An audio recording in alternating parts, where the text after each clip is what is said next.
Chapter 1. The Myth of the Exit Interview. When people leave an organization, leaders often look to the exit interview for answers. It seems logical. Someone is leaving, so ask them why, record their response, and look for patterns. On paper, it sounds like a straightforward way to learn what's wrong and fix it. In practice, the exit interview rarely tells the truth. It offers fragments of insight filtered through caution, diplomacy, and fatigue. By the time someone is sitting in that meeting, the real reasons for their departure have already played out months earlier. Exit interviews are meant to uncover trends and reveal what drives attrition, yet they have an inherent flaw. The person conducting the interview usually represents the same system that drove the person away. Employees understand that, consciously or not.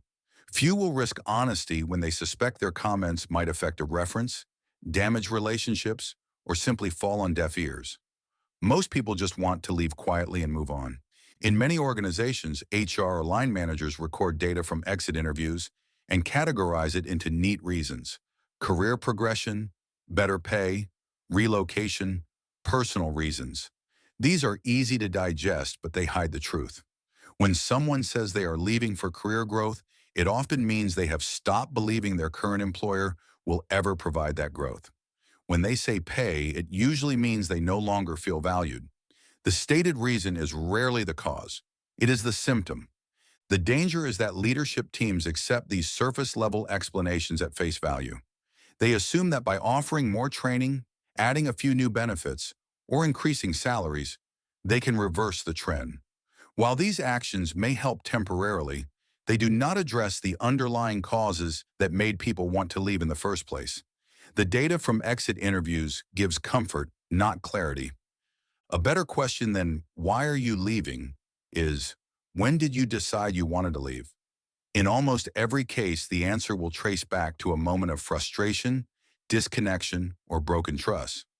That decision point often happens months before the resignation.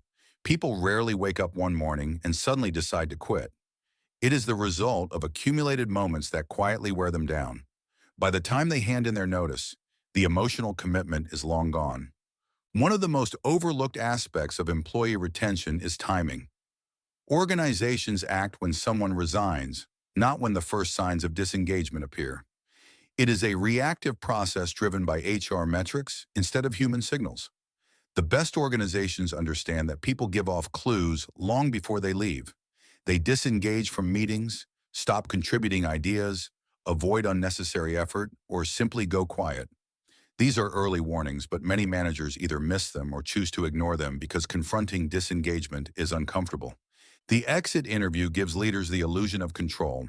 It allows them to claim that they are collecting feedback, learning lessons, and taking action. Yet very few companies conduct follow-ups to see if the same issues keep appearing. Even fewer analyze whether the changes they make actually reduce turnover. It becomes an administrative ritual rather than a learning process.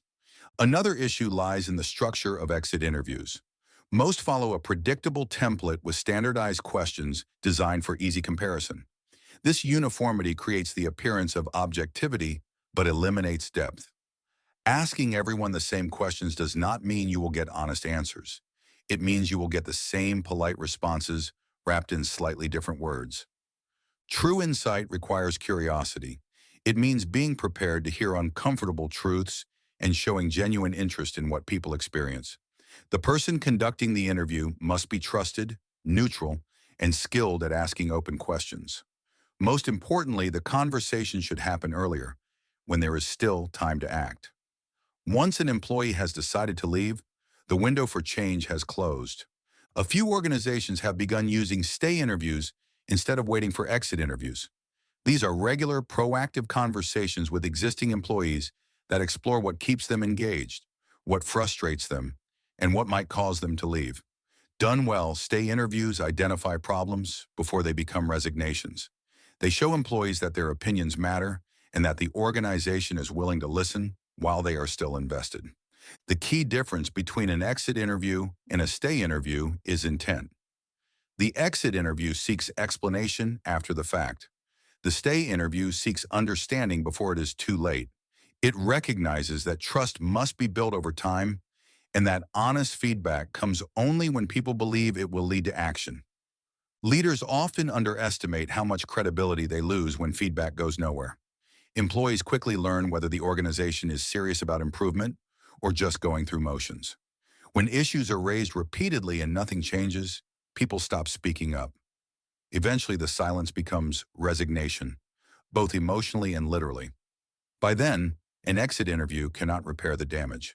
Technology has made it easier to gather feedback, but not necessarily to interpret it.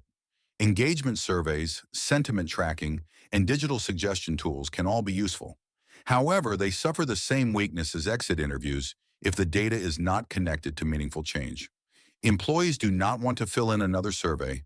They want to see that the last one made a difference. The credibility of every new initiative depends on the follow-through of the previous one. There is also a cultural component. In organizations with high trust, employees feel safe to be honest about their frustrations. In those with low trust, they censor themselves or default to generic answers. That is why two companies in the same industry, with similar pay and benefits, can experience vastly different retention rates. The variable is culture, the unwritten rules that shape how people feel and behave. When leaders dismiss the value of culture, they often rely more heavily on formal mechanisms like exit interviews, policy reviews, and HR analytics.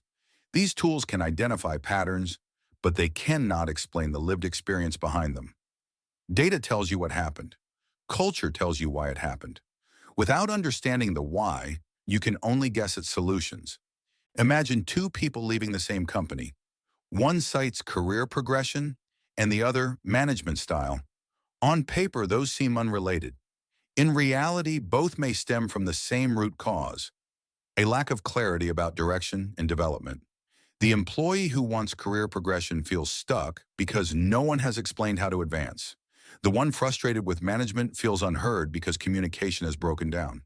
The system failure is the same, poor clarity. Yet unless someone connects those dots, the exit data will treat them as separate issues. Leaders who want to understand why people leave must spend less time collecting statements and more time connecting patterns. Every resignation is part of a bigger story. Look at which teams experience higher turnover, what projects cause stress, how workloads are distributed, and how decisions are made. Most of the truth lies in those operational realities, not in post-departure conversations. An effective approach to retention focuses on early intervention. That means training managers to spot disengagement early, building psychological safety for open conversations, and treating people's concerns with seriousness rather than defensiveness. It also means being transparent about what can and cannot be changed. Employees do not expect perfection, but they do expect honesty. When employees feel heard and supported, they stay engaged even when challenges arise. When they feel ignored, every problem becomes a reason to leave. Retention, therefore, is not a function of perks or policies. It is a reflection of how consistently an organization listens and responds. The exit interview remains popular because it is easy to schedule and gives leaders a sense of closure. It fits neatly into existing HR systems and provides numbers for reports. But the very ease that makes it appealing also makes it ineffective. Real understanding takes effort, ongoing dialogue, and a willingness to look beyond the obvious.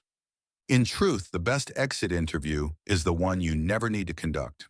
When leaders cultivate transparency and continuous feedback, they uncover problems early and act before disengagement turns into departure. People rarely quit out of nowhere. They quit because somewhere along the way, the organization stopped making sense to them. The goal is not to chase the reasons they give when they leave, but to understand what made them stop believing in staying. That understanding cannot come from a form or a script. It comes from daily behavior, visible integrity, and a culture that values truth over comfort. Once that is in place, fewer people will reach the point where an exit interview is even required. Thank you for listening.